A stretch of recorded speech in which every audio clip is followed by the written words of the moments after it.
mashinamizni qo'lqopsi tayyor bo'ldi. Mashinamizni sifatini, razmerlarini, zazorlarini, qilib bergan ishlarimizni birma-bir ko'rsatib o'taman.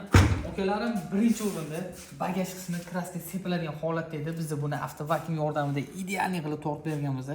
Raxlariga e'tibor berasizlar, hammasi to'shni-to'sh bo'lib joy-joyiga keldi. Bundan tashqari mashinamizning orqa panel va tog'ora qismlari almashish kerak edi.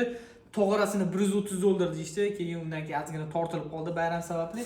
Lekin tog'orasi almashmasdan o'zini qoldirib berganimizni ko'rishingiz mumkin. Akalarim tog'ora ham dog'da chiqdi. Bundan tashqari bagajiga shu izolyatsiya va vatin materiallardan yopishtirib berganmiz. Akalarim chotki bo'lib ideal holatda chiqqan. Tegidek o'zini zasig'un to'pkalargacha tog'oralarga sep berganmiz. Bagajimizning yopilishlari ham ideal, zazorlariga e'tibor berasizlar. Hammasi birga bir to'chni-to'ch qilib qo'yilgan. Akalarim, agar sizlarga shunaqa sifatli xizmatlar kerak bo'lsa, bemalol Polirovka Uzbekga murojaat qilaveringlar. Sizlarnikini ham chiroyli qilib ideal holatda topshiramiz.